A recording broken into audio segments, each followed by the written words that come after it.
نبی اکرم صلی اللہ علیہ وسلم کے پاس جبریل علیہ السلام انسانی شکل میں آئے تھے. کتنی حیرتوں کی داستان ہے وہ حدیث کہ صحابہ سارے حیران کہ ایک شخص آیا شدید بیاض الثیاب شدید سواد الشعر، سیاہ بال، سفید شدید سفید کپڑے، ایسے تیاری کر کے جیسے یہاں سے ابھی نکلا ہے. ولا یعرفہ منا احد، ہم میں سے کوئی بھی ان کو جانتا نہیں تھا کہ یہ کون ہے. اس کا مطلب ہے کہیں دور سے آئے ہیں. یہ بھی حیرت. آ کے بیٹھ گئے، سوال کیے نبی پاک صلی اللہ علیہ وسلم سے، اخبرنی عن الایمان، اخبرنی عن الاحسان، اخبرنی عن الاسلام، اخبرنی عن الاحسان، اخبرنی عن الساعہ، اخبرنی عن اشراطها. نبی پاک صلی اللہ علیہ وسلم جواب دیتے تھے. وہ سوال کرتے تھے، نبی پاک صلی اللہ علیہ وسلم جواب دیتے تھے. تو کیا کہتے تھے آگے سے کہتے تھے صدقتا، تو نے ٹھیک کہا. اللہ اکبر.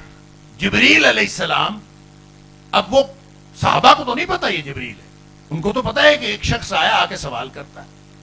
حیران ہو رہے لوگ کہ اگر اس کو پتا ہے تو یہ سوال کیوں کرتا، اور اگر اس کو نہیں پتا تو تصدیق کیسے کرتا ہے کہ تو ٹھیک کہہ رہا. یہ بھی حیرت. ہر سوال پر فعجبنا لہ ان یسألہ ویصدقہ، سوال بھی کرتا ہے اور تصدیق بھی کرتا ہے. ہم تو حیران ہو گئے.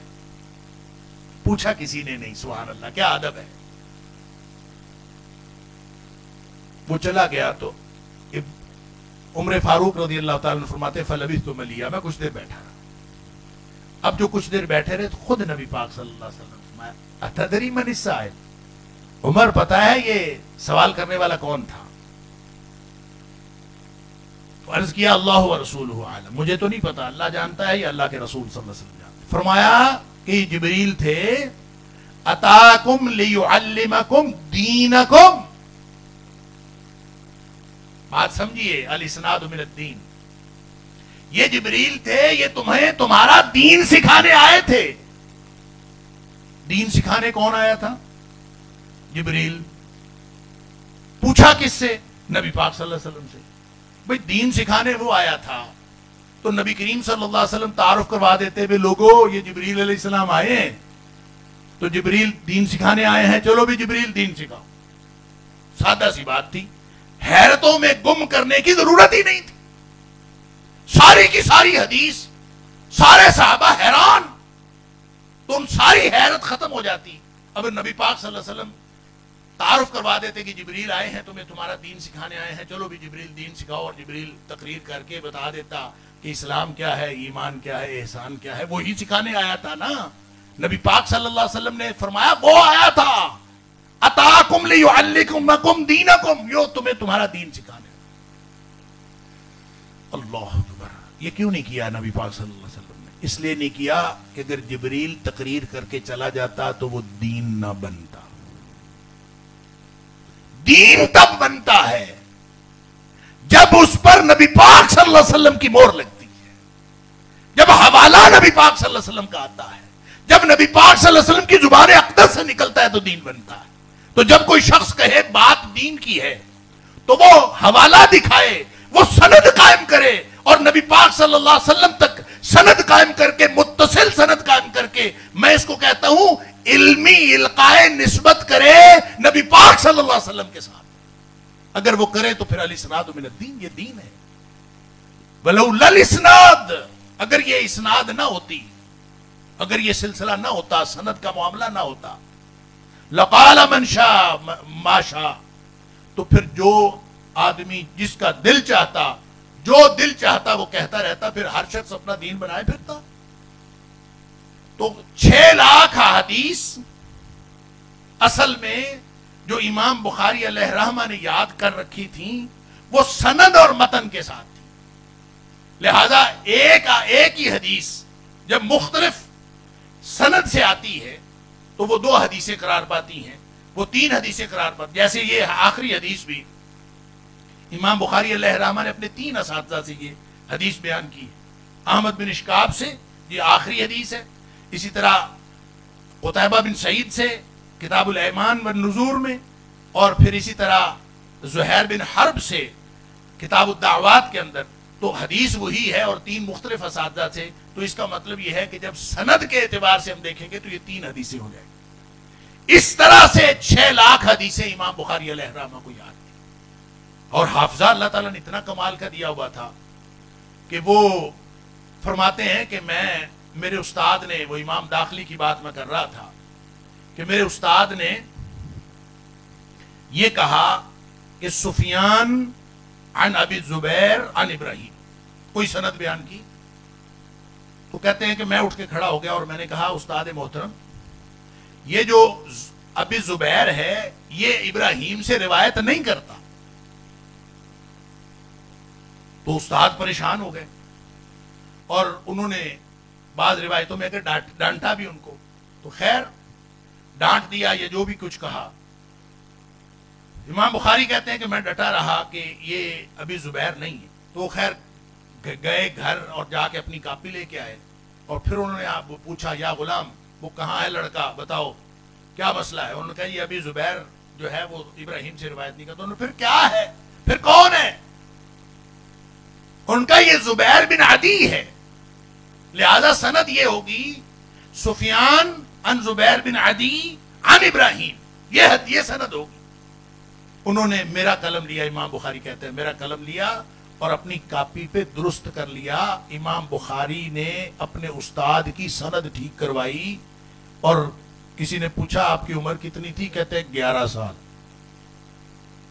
11 سال کی عمر میں اللہ نے حافظہ بھی اتنا دیا تھا اور ملکہ بھی اتنا دیا تھا، اور یہ جو فرمایا نا الہمت حفظ الحدیث وانا فی الکتاب، میں ابھی مکتب میں اسکول میں پڑھتا تھا، اللہ نے مجھے حدیث حفظ کرنا الہام کر دیا تھا، سبحان اللہ۔ تو یہ اللہ نے حافظہ بھی دیا اور الہام بھی کر دیا، لہذا اس اعتبار سے آپ کہہ سکتے ہیں کہ اللہ نے الہام کر کے امام بخاری علیہ الرحمہ سے یہ کام کیا۔ اور وہ حافظہ کتنا تھا اس کے بارے میں یہ مثال بھی بہت معروف ہے کہ بغداد میں آپ سے امتحان لیا گیا۔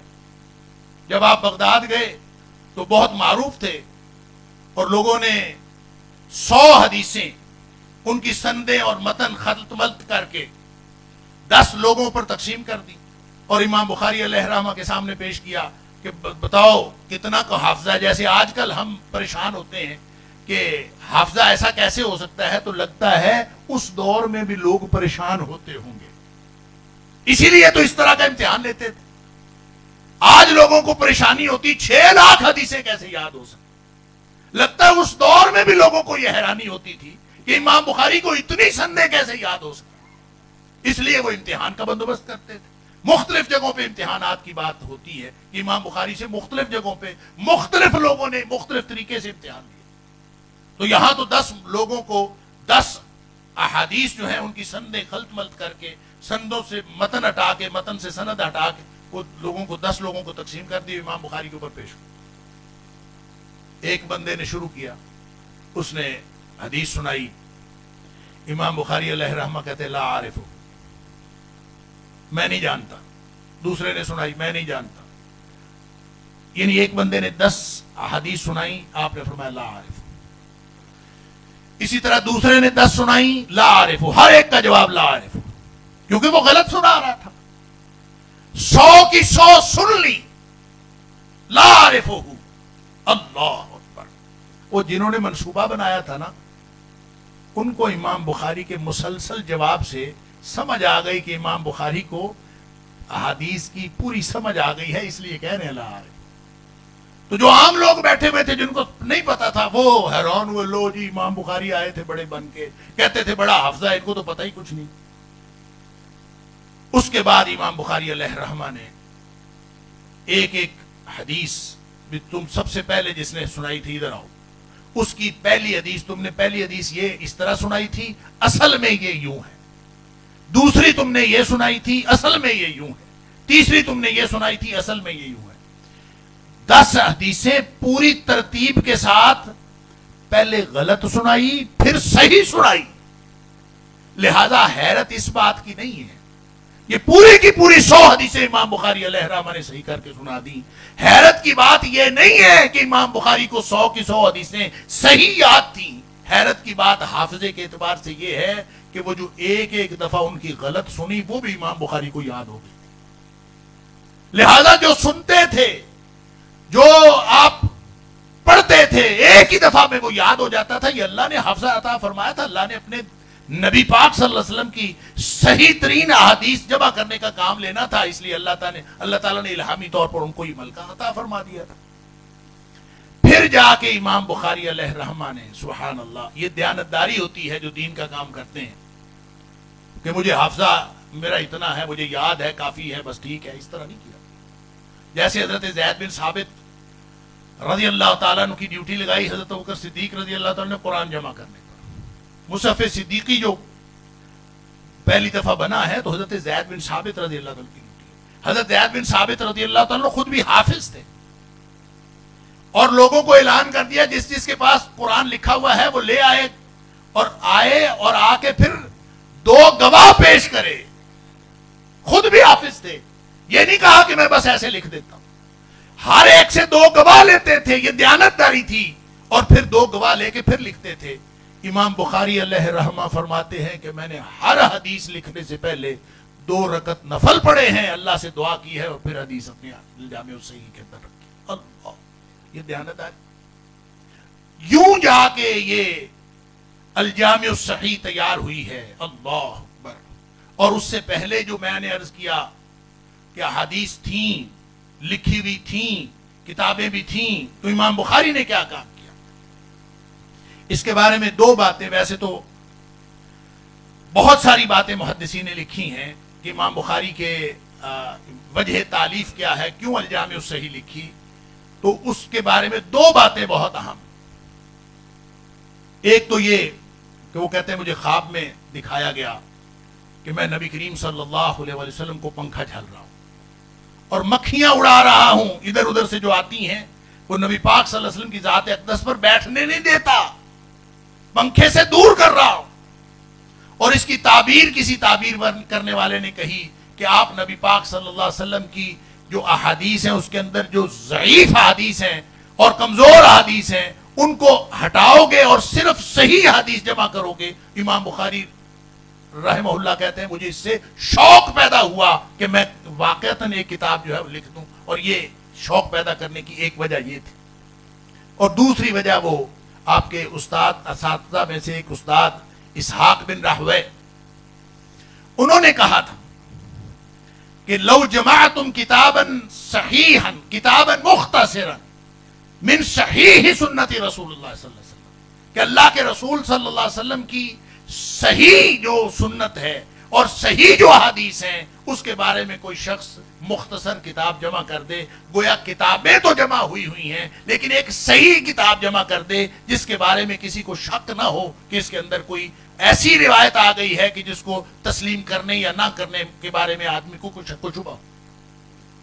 لہذا امام بخاری علیہ رحمہ نے کیا احتیاط کی ہے آپ سب کو معلوم ہے، اس کی تفصیلات ذکر کرنے کی ضرورت نہیں ہے، بس ایک بات میں عرض کرتا ہوں کہ آپ کو معلوم ہے امام مسلم کے الجامع الصحیح اور امام بخاری علیہ رحمہ کے الجامع الصحیح دونوں صحیح ہیں اور دونوں صحیح کتابیں، لیکن وہ کون سی وجہ ہے جو امام بخاری علیہ رحمہ کے الجامع الصحیح کو ممتاز کرتی ہے امام مسلم کے الجامع الصحیح؟ یہ احتیاط ہے امام بخاری علیہ رحمہ، سبحان اللہ۔ وہ کیا ہے کہ جو عن والی حدیث ہے اس کو امام بخاری لیتے ہی نہیں جب تک ملاقات ثابت نہ ہو، اور امام مسلم جو ہیں وہ صرف ہم اثر ہونا کافی سمجھتے ہیں کہ اگر وہ ایک ہی شہر میں، مثال کے طور پر میں عام لوگوں کے لیے عرض کر دیتا ہوں کہ اگر کوئی شخص یہ کہے کہ میں نے یہ حماد سے بات سنی ہے، کراچی کا رہنے والا کوئی یہ بات کہے کہ میں نے حماد سے یہ بات سنی، یعنی راوی جو حدیث کے راوی ہیں وہ ایسے ہی کہتے ہیں نا میں نے فلاں سے سنی، حالات زندگی پتہ کیے، حالات زندگی پتہ کیے تو پتہ لگا ماں تو پنجاب میں رہتا ہے، وہ تو کراچی رہتا ہی نہیں، لیکن حالات زندگی سے پتہ چل گیا کہ ایک دن 26 فروری کو جامعہ ابی بکر میں وہ آیا تھا اور جو جس شخص نے کہا ہے کہ میں نے حماد سے بات سنی ہے، وہ بھی 26 فروری کو کراچی میں جامعہ ابی بکر میں موجود تھا. ملاقات کا کوئی تذکرہ نہیں، صرف وہاں پہ موجود ہونا امام مسلم علیہ الرحمہ کہتے ہیں یہ کافی ہے، اور اس سے ان دونوں سے حدیث لی جا سکتی ہے، اس سے اتصال سند ہو جائے. لیکن امام بخاری علیہ الرحمہ کہتے ہیں نہیں، اتصال سند نہیں. جب تک ان کے حالات زندگی میں ملاقات ثابت نہ ہو، اس میں لکھا ہوا نہ ہو کہ یہ واقعتاً فلاں شخص سے فلاں آدمی ملا تھا اور ان کی ملاقات ہوئی تھی، جب تک ملاقات ثابت نہ ہو اس سے حدیث نہیں لینی. یہ امام بخاری علیہ الرحمہ کا امتیاز ہے. یوں جا کے امام بخاری علیہ الرحمہ نے الجامع الصحیح مکمل کی ہے. سبحان اللہ، جس کی 97 98 یا 95 یا بعض لوگوں نے 100 بھی لکھا ہے اس کی کتابیں. یہ مختلف ترتیبیں ہیں. عام طور پہ جو کہا جاتا ہے 97 آپ کتابیں، جس کو ہم چیپٹرز کہتے ہیں، باب کہتے ہیں، امام بخاری اس کو کتاب کہتے ہیں. ان 97 کتابوں میں صحیح بات یہ ہے کہ جو سب سے اچھی ترتیب اس میں مصطفیٰ دیب البغا کی ہے، انہوں نے 98 کتابیں کہی. اس میں جو باب ہیں ان کی تعداد 3000 سے زیادہ ہے. 3800 کچھ 3858 یا اس طرح کی جو ہے وہ ان کے ابواب ہیں.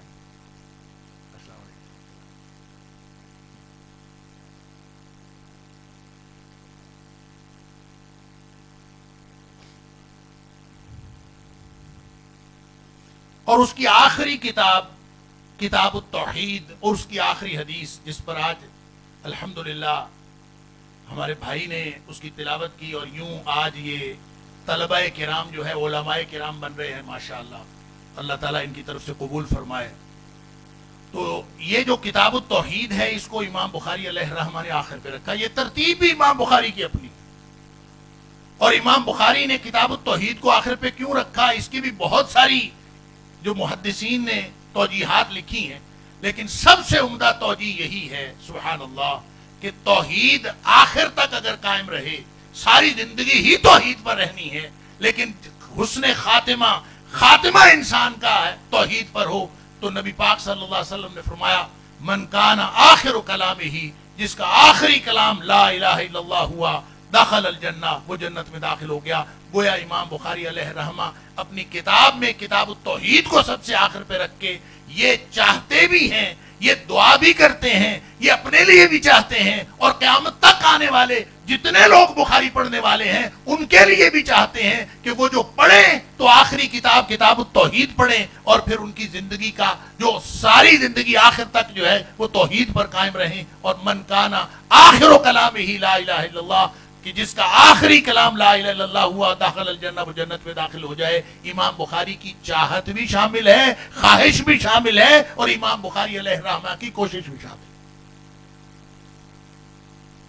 توحید کا ایک اور معاملہ یہ ہے کہ توحید کے بارے میں سب سے زیادہ دیکھیں، ایمان جو ہے نا، ایمان مرکب چیز، ایمان کے مختلف اجزاء ہیں.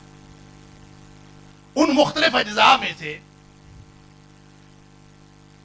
جو ایمان کا سب سے اعلیٰ اور سب سے بنیادی جز ہے وہ توحید ہے. اور سارے کے سارے جو ایمان کے اجزاء ہیں ان کے اوپر بیک وقت ایمان رکھنا ضروری ہے. یعنی توحید کے اوپر ایمان رکھنے کا مطلب یہ نہیں ہے کہ کوئی شخص صرف توحید پر ایمان رکھ لے اور باقی چیزوں پر ایمان نہ رکھے تو اس کا ایمان بھی کامل ہوگا. نہیں، ایمان اللہ کی توحید پر ہو، ایمان رسالت پر ہو، ایمان آخرت پر ہو، جنت دوزخ پر ہو، اچھی بری بری تقدیر پر ہو، ملائکہ پر ہو، کتب پر ہو، ان ساری چیزوں کے اوپر ایمان رکھنا بیک وقت فرض ہے. اگر کوئی شخص ان ساری چیزوں کے اوپر ایمان نہیں رکھتا، ان اجزاء میں سے کسی ایک جز میں بھی ایمان کا فرق آتا ہے تو اس کے باقی اجزاء ایمان بھی ناقابل اعتبار قرار پائے. یہ ہو نہیں سکتا کہ کوئی شخص کہے کہ میں توحید پر ایمان رکھتا ہوں اور میں آخرت پر ایمان نہیں رکھتا، یا میں توحید پر ایمان رکھتا ہوں، آخرت پر بھی ایمان رکھتا ہوں، میں رسالت پر ایمان نہیں رکھتا. اس کا کوئی ایک عقیدہ، کوئی ایک ایمان کا جز اگر وہ ناقص ہوگا تو اس کے باقی کے اجزاء ایمان بھی ناقابل اعتبار ہوں گے اور اس کا ایمان ناقابل اعتبار. لہذا توحید سے یہ نہ سمجھا جائے، اور بہت سارے لوگوں نے یہ سمجھا ہے، اور آج بھی بہت سارے لوگ ایسے موجود ہیں جن کا ہم عقیدہ توحید دیکھتے ہیں، ہم اس کے اوپر رشک کرتے ہیں، ایسا عقیدہ توحید، لیکن عقیدہ رسالت ناقص ہے، عقیدہ رسالت غلط ہے۔ جب عقیدہ رسالت میں نقص ہے تو ان کا عقیدہ توحید بھی ناقابل اعتبار ہے۔ لیکن چونکہ امام بخاری علیہ الرحمہ کے دور میں توحید کے اندر بہت سارے فتنے تھے جو عقیدہ توحید کو خراب کرنے والے تھے، اور امام بخاری نے ان سارے فتنوں کا جواب بھی دیا ہے، اور امام بخاری کے جو ابواب جب باندھتے ہیں تو وہ ابواب مسئلے کی تفہیم کے لیے باندھتے ہیں، اس لیے کہا جاتا ہے فقہ البخاری فی تراجم ہی، اس کے جو ترجمۃ الباب کے اندر مسئلے کی تفہیم ہوتی ہے۔ اور امام بخاری ایسا نہیں کرتے کہ ایک حدیث جو ہے وہ لے آئے اور اس میں سے مختلف مسائل اسی جگہ نکالتے گئے، نہیں، امام بخاری نے ایک حدیث سے جب مختلف مسائل نکالنے ہوتے ہیں تو اس حدیث کو مختلف ابواب میں بیان کرتے ہیں۔ مثال کے طور پر بڑی معروف حدیث ہے حضرت عبداللہ بن عمر رضی اللہ تعالیٰ عنہ کی، کہ عبداللہ بن عمر رضی اللہ تعالیٰ عنہ کہتے ہیں کہ نبی پاک صلی اللہ علیہ وسلم نے ایک دن سوال کیا صحابہ کرام کو کہ درختوں میں سے ایک درخت ہے، ان من الشجرات شجر، ان من الشجر شجرۃ، ایک درختوں میں سے ایک درخت ہے، لا یسقط ورقها، جس کے پتے نہیں گرتے، وانھا مثل المسلم، اور وہ مسلمان کی طرح ہے۔ یہ ایک حدیث میں آتا ہے مسلم مومن، یہ وہ مسلم شریف کی حدیث ہے، یہاں مثل المسلم، کہ وہ مسلمان کی طرح کا درخت ہے، اس کے پتے نہیں گرتے، بتاؤ کون سا درخت ہے؟ تو حضرت ابن عمر رضی اللہ تعالیٰ فرماتے ہیں لوگ جو ہیں وہ جنگل کے مختلف درخت بتانے لگے، فلاں درخت فلاں درخت فلاں درخت، فرماتے ہیں فواقع فی نفسی، میرے دل میں آیا انہا النخلہ، یہ کھجور کا درخت ہے، لیکن وہ چونکہ عمر میں چھوٹے تھے، کہتے ہیں فاستحییت، مجھے ایسے ہی نا جھجک آئی، میں نے نہیں بتایا، لوگ بتا بتا کے تھک گئے، ان کو نہیں ملا، تو پھر انہوں نے نبی پاک صلی اللہ علیہ وسلم سے پوچھا، وقالوا حدثنا، اے اللہ کے رسول صلی اللہ علیہ وسلم آپ ہمیں بتا دیں، ما ہی یہ کیا ہے، ہمیں نہیں پتا چلا۔ تو نبی پاک صلی اللہ علیہ وسلم انہا النخلہ، یہ کھجور کا درخت۔ اب یہ کتنی سادہ سی ایک چھوٹی سی بات، امام بخاری علیہ الرحمہ نے اس میں سے 10 مسائل نکالے اور اس کو 10 جگہ پہ بیان کیا، 10 مختلف ابواب میں بیان کیا، 4 جگہ امام بخاری اس کو کتاب العلم کے اندر لے کے آئے، 2 جگہ کتاب الادب کے اندر لے کے آئے، 2 جگہ کتاب الاطعمہ کے اندر لے کے آئے، 1 جگہ کتاب البیوع کے اندر لے کے آئے ہیں، اور 1 جگہ کتاب التفسیر کے اندر لے کے آئے ہیں۔ گویا اتنے مسائل امام بخاری علیہ الرحمہ نے اس چھوٹی سی حدیث کے اندر سے نکالے، سبحان اللہ۔ یہ ہے فقہ البخاری فی تراجمہ۔ امام بخاری جو ترجمۃ الباب مقرر کرتے ہیں وہ ایسے نہیں کرتے، وہ سوچ سمجھ کے مقرر کرتے ہیں، اور خاص طور پہ جو کتابیں، ہر کتاب کے اندر امام بخاری علیہ الرحمہ نے اس وقت کے حالات کو پیش نظر رکھا ہے۔ اور میں جو عرض کر رہا تھا کہ توحید کے بارے میں چونکہ بہت زیادہ فتنے تھے، اس لیے امام بخاری علیہ الرحمہ نے کتاب التوحید کے اندر ان سارے فتنوں کا جواب بھی دیا۔ میں انتہائی اختصار کے ساتھ 2-3 باتیں توحید کے حوالے سے کرنا چاہوں۔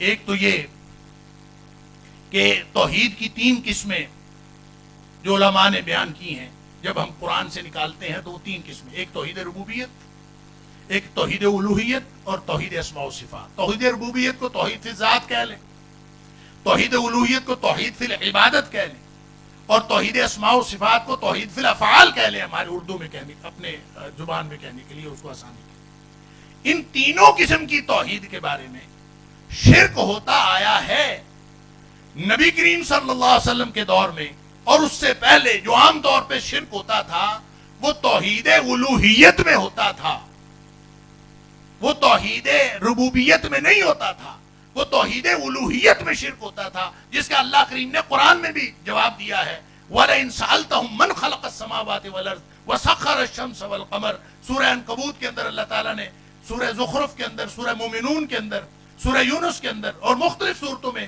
اللہ کریم نے مشرکین مکہ کا عقیدہ بیان کیا ہے. فرمایا کہ اے حبیب صلی اللہ علیہ وسلم ان سے پوچھو کہ زمین و آسمان کو پیدا کرنے والا کون ہے. توحید ربوبیت پوچھو. لہ الخلق والامر، جو توحید ربوبیت ہے اس کا خلاصہ لہ الخلق والامر، اللہ ہی خالق ہے، اللہ ہی مالک ہے، اور اسی کے ہاتھ میں سارا حکم ہے، سارا تصرف اسی کے حکم سے ہوتا. تو ان سے پوچھ کے دیکھو کہ زمین و آسمان کا خالق کون ہے. ان سے پوچھو سورج چاند کس کے کنٹرول میں ہے. لَيَقُولُنَّ اللَّهُ، ان کا جواب ہوگا اللہ ہی سب کچھ کرتا. سبحان اللہ. یہ توحید ربوبیت. کتنے بڑے موحد تھے. یعنی جو مشرکین مکہ تھے وہ گویا کتنے بڑے موحد تھے، لیکن ان ساری توحید اللہ کو ایک ماننا نہیں ہے، اس میں توحید الوہیت بھی ہے. اور توحید الوہیت کا معنی یہ ہے کہ عبادت اور عبادت کے قبیل کی ہر چیز، ہر وہ حرکت، ہر وہ بات، ہر وہ عمل جس کا عبادت کی قبیل سے تعلق ہو، وہ سوائے اللہ کے کسی اور کے لیے جائز نہیں. لیکن وہ کہتے تھے ما نعبدهم الا ليقربونا الى الله زلفى، ہم ان کی بندگی بتوں کی پوجا اس لیے نہیں کرتے کہ ہم ان کو سب کچھ کرنے والا بھرنے والا سمجھتے ہیں. وہ کہتے تھے ہم ان کو پوجا اس لیے کرتے ہیں کہ یہ ہمیں اللہ کے قریب کر دیتے. یا پھر سورہ یونس کے اندر فرمایا وَيَقُولُونَ هَؤُلَاءِ شُفَعَاؤُنَا عِندَ اللَّهِ، یہ اللہ کے ہاں ہمارے سفارشی ہے. بس لہذا سن لیجئے، جو شخص اللہ کو ایک مانتا ہو، اللہ کو خالق مانتا ہو، اللہ کو مالک مانتا ہو، اللہ کو کائنات میں تصرف کرنے والا مانتا ہو، لیکن وہ بندگی کی وہ ساری باتیں جو صرف اللہ کے لائق شان ہے وہ مخلوق میں سے کسی کے لائق شان سمجھے، وہ شرک کرتا ہے. وہ توحید نہیں، توحید کا عقیدہ نہیں رکھتا، وہ مشرک ہے، وہ موحد نہیں. اسی طرح جو توحید، جو اسماء و صفات ہے، اس کی تفصیلات میں جائے بغیر میں صرف ایک بات عرض کرنا چاہتا ہوں. اللہ کی اسماء و صفات کے بارے میں ایک بات لوگوں نے تو تشبیہ دے دی. اللہ کا چہرہ ہے، اللہ کا ہاتھ ہے، اللہ بھی سنتا ہے، اللہ بھی غصے والا ہے، انسان بھی سنتا ہے. اِنَّا خَلَقْنَا الْإِنسَانَ مِن نُطْفَةٍ أَمْشَاجٍ نَبْتَلِيهِ فَجَعَلْنَاهُ سَمِيعًا بَصِيرًا. اللہ بھی سمیع و بصیر ہے، انسان بھی سمیع و بصیر ہے. اللہ مشابہت قرار دے. وہ کہتے ہیں اس جیسی مشبہہ، تشبیہ دینے والے ایک الگ فرقہ بن گیا. پھر کچھ لوگوں نے کہا کہ نہیں، اللہ کی صفات کو تشبیہ نہیں دی جا سکتی، لہذا انہوں نے اللہ کی صفات سے انکار کر دیا. میں اس ساری تفصیل میں نہیں جانا چاہتا، میں صرف خلاصہ بتانا چاہتا ہوں. بعض لوگوں نے مثال دیتے ہوئے پتہ کیا کہا ہے کہ ایک چیونٹی کی ٹانگ ہوتی ہے، ایک ہاتھی کی ٹانگ ہوتی ہے، تو وہ ایک جیسی ہو سکتی؟ چیونٹی کی ٹانگ اور ہاتھی کی ٹانگ ایک جیسی تو نہیں ہو سکتی. اسی طرح ایک روشنی یہ ہے جو یہ لائٹ یہاں پہ روشنی دے رہی، ایک روشنی جو سورج دے رہا، لہذا یہ بھی نور ہے. سورج جو دے رہا ہے وہ بھی نور ہے، یہ دونوں برابر نہیں ہیں. اس لیے اللہ نے فرما دیا لیس کمثلہ شیء، اللہ جیسی کوئی چیز ہے ہی نہیں. اس لیے کوئی تشبیہ نہیں دی جا سکتی. اور اللہ تعالیٰ کے ساتھ ان اسماء و صفات کو چاہے جتنی مرضی بیان کی جائیں، ان کو تشبیہ نہیں دی جا سکتی. سن لیجئے، یہ جو مثال چونٹی اور ہاتھی کی دی گئی ہے یا چھوٹی لائٹ اور سورج کی دی گئی ہے، یہ مثال بھی درست نہیں. کیوں؟ لیس کمثلہ شیء کا معنی پتہ کیا ہے؟ کہ جو انسانوں کی صفات ہیں اور جو اللہ کی صفات ہے، یہ صرف درجے میں مختلف نہیں ہے. یعنی یہ نور، یہ روشنی کہیں ہزار میں، لاکھ میں، کروڑ میں درجے میں تو یہ روشنی ہے نا. اسی طرح جو چیونٹی کی ٹانگ ہے وہ بھی لاکھ میں، کروڑ میں درجے میں تو وہ کوئی جسم رکھتی ہے نا. لیکن جو اللہ کی صفات ہیں، لیس کمثلہ شیء، ان کا معنی یہ ہے کہ اللہ کی صفات انسانوں سے صرف درجے میں مختلف نہیں ہیں،